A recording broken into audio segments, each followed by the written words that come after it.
And we have our Empire biscuits, and I don't know if you can see these. So these are Jessica's first ever Empire biscuits. We should move the flowers out the way. These flowers are here for a reason, and I'll tell you about those. Oh, and the penguin, they're there for a reason. No, but at this moment in time, which one are you going to have? see, she's Thank just you very much. And I'm going to go for the purple. The purple. Purple. so you'd have to And this these one. Now you have a choice of all of them. So Mr. M is here, and I did tell him that I could come on screen and talk to us. If he took his old fleece off, you will see that he has not taken his old fleece off. So here goes. The icing's still a little bit soft because we've not had a chance to set them. So it falls apart when you eat it. Yum.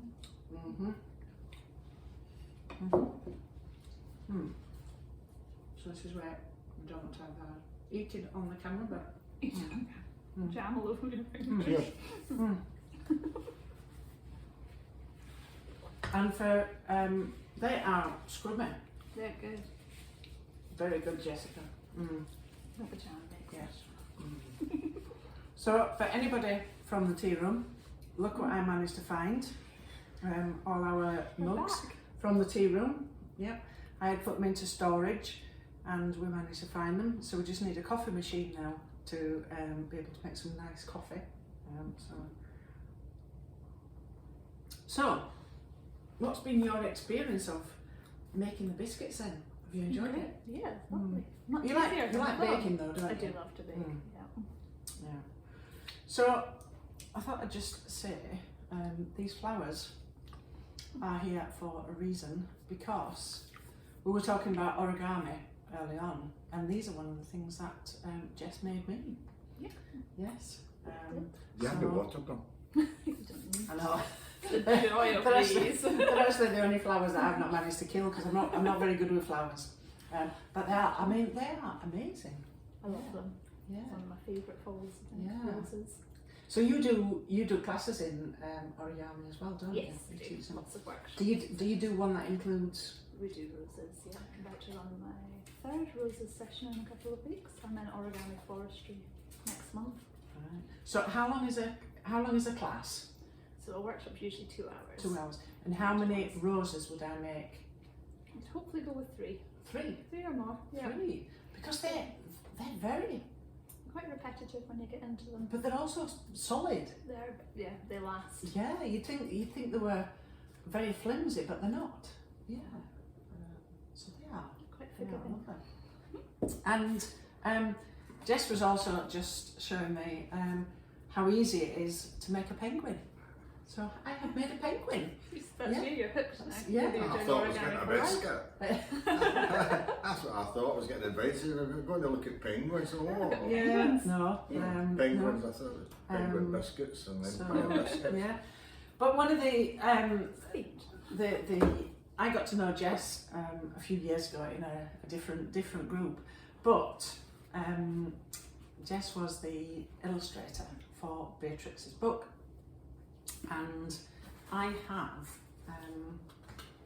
in my possession my pride and joy, which is the original The original Beatrix sketchbook. Beatrix sketches, and this came. So we used to meet at Abbott House, didn't we, in Dunfermline, and we had lots of tea, lots of cake, yeah. And I would say to Jess, "Oh, this is what I'm thinking. You know, could you do a picture of whatever?" And these pictures just grew. They just seemed to. It's just the talent that came out. Sketch them You maybe need to hold them back closer. Yeah, probably on the screen it will show up. So there's the one with Beatrix reading the map, and that was you know, she did read the map with me. Yeah, and my walking shoes, and that was the family tree, and that's one of my favourites. Yes, where she's doing the typing Yeah. A little bit of side eye. And so people that have got the book or who bought the calendar Yeah, will there must have been on the recognise calendar. those. Yeah. So, what was out of these? Which was your favourite to do? My favourite. Oh, I do love where she's running along the beach. Oh, that was That's in my that was in favourite. Filey. Yeah. Let's see if I can find You that. make me cry. I know. Oh, That was in one of her magical mystery ones, and that was down on the beach on Filey, that wasn't and she was saving the. Oh no, I won't tell you. No, because she was. we might not have read the No, book. no, but she was coming to the rescue of somebody, and it wasn't to do with the sea. Yeah. I think my all-time favourite is when you're lifting her over the fence, though. Oh Fun yes. day. Yeah. That's just like the wall. Yeah, I know. Let me find that one. And that was a day when we were out, and I just seemed to come across all these styles that didn't have the little flap where dogs can climb through them. And she just stood there as if to say, well, do you know what? You brought me here so you can lift me over. Oh, there we Yes, go. that one was built in parts. Yeah, so I had to lift up, and she was a big dog. She's not like Florence. She was a big dog, so she thought it was quite funny. But it was just brilliant. Our Beatrix loves on. Yes, She does. yes, she does.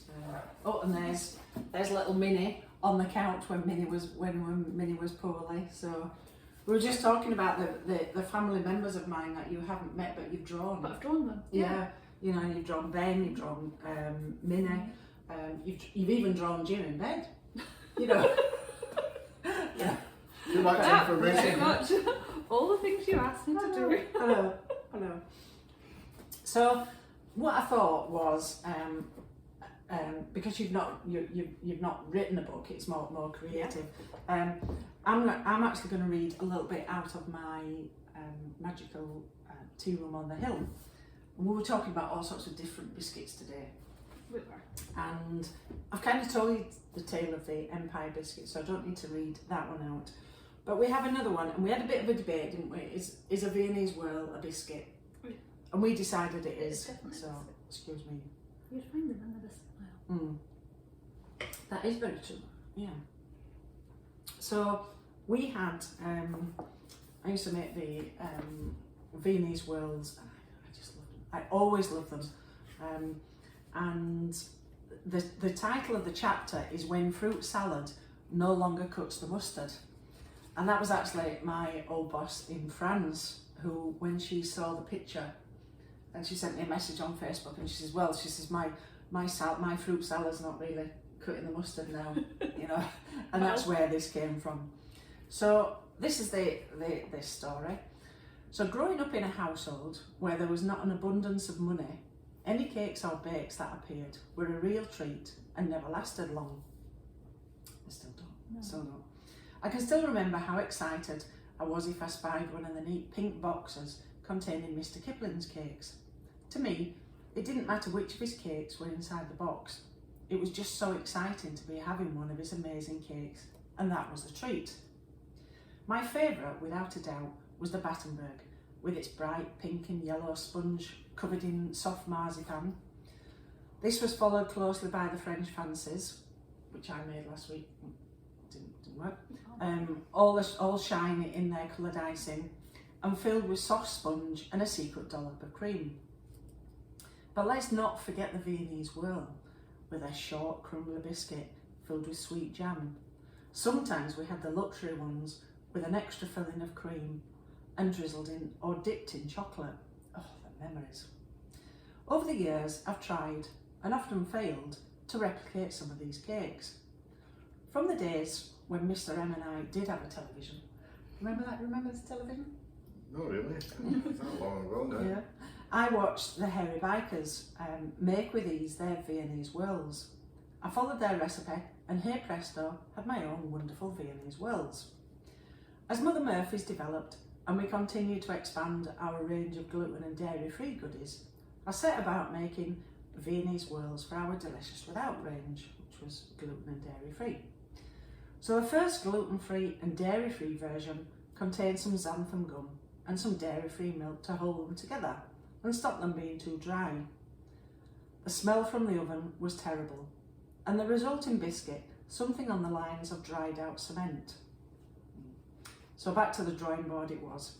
Eventually, after many tweaks, I was able to make a lovely gluten-free and dairy-free Viennese whirl that smell nice in the oven, look great, don't collapse when you look at them, and more importantly, taste like a real Viennese whirl.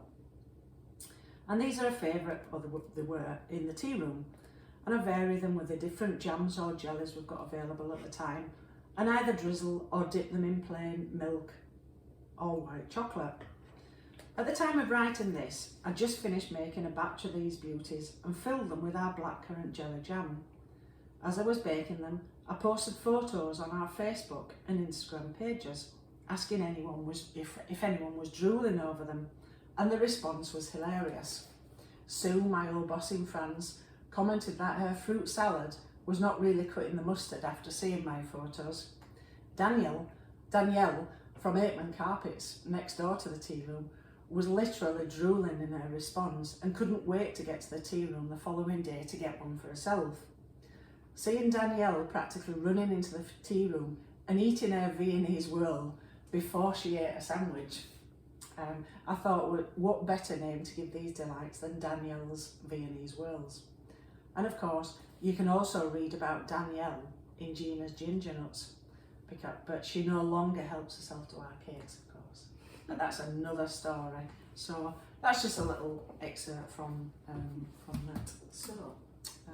Oh, but your book's full of recipes. Yes, it is. It is. Yeah. So it's I think everybody thinks it's just a recipe book, but it's not. It's full of tales, adventures. It's got adventures with Beatrix in, and it's got the story of the helicopter that I told is then retold in Beatrix's book, but Beatrix told it, so they are very, very different stories.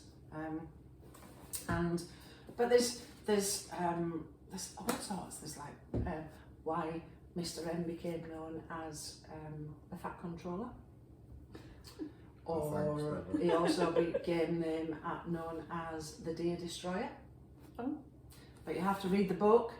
He got called the Fat Controller because he wasn't very nice to me. Well, let's just say he compared me to Thomas the Tank Engine. Yeah, was me think it was going to be because you're controlling the butter ratios and things. No. No, it's tongue in cheek. It was tongue in cheek. Well, I kind of said something like, did I? And the tea room was full, and I said to him, do I remind you of a ballerina? Oh. And he said, to a full tea room, more like Thomas the Tank Engine. That is what everybody in the tea room did. They all went. The tea room went. Clearly, it went down well then. It did. So, and then somebody on Facebook then said, actually, do you know what? That means he's the Fat Controller, which he's clearly not, It's been immortalised in a book as well now. I know. And then never living it down. I know. So, but I must say, through the years, my tongue's got me into all sorts of trouble because it just rolls off. Yeah. Very often in the tea room, there would be people coming in and they say, "Has Jim had his verbal warning today? Has he been put on a written warning yet?" I really do. It's just tongue in cheek. People take it the wrong way sometimes. Well, can't please everybody. No. Yeah. So, Jessica, thank you very much for coming along. You've only had a little bit lately, yeah, but Not on camera. Sounds like nonsense. cooking rules. It's good to see it, It's like Cookie Monster. Crumbs everywhere. So I hope you've enjoyed coming along and making your Thank you for empire having biscuits, and it's been great chatting to you as always. And for my next book, which is Camper Van Capers, Have You Turned the Water On? Jessica is designing the front cover for me. So that's going to be fabulous to see that. And that will, but I have to finish writing that first. Yeah. And so what's next for you then, Jessica? I'm completing a children's storybook at the moment, so we'll be looking forward to the launch of that and growing the publicity, so there'll be a beta book out first. I've just launched a new series of workshops, of origami workshops. So they're happening at the Andrew Carnegie Birthplace Museum in Dunfermline. Okay. So that's all to look forward to. I've got more reports, more logo designs. Yeah. Yeah, it is all go. It's Yeah. fun. And then we're looking forward to this tea room that hopefully your son will be opening. Yes. He has such big plans, isn't he? Big plans, Yes. big plans. He is only, what is he now? He's 11. 11, yeah, but that's But, good. you know, Yeah. He wants his bookshop and his bakery. Yeah, yeah. It's a So, great dream to have. Yes, yeah. Well, thank you very much for coming along, and thank you very much for all the illustrations that you did for Beatrix's book and for the book that you're going to be doing. Oh yeah. And thank you very much, and Thank look you. out for the next episode of Mother Murphy's Beyond the Tea Room.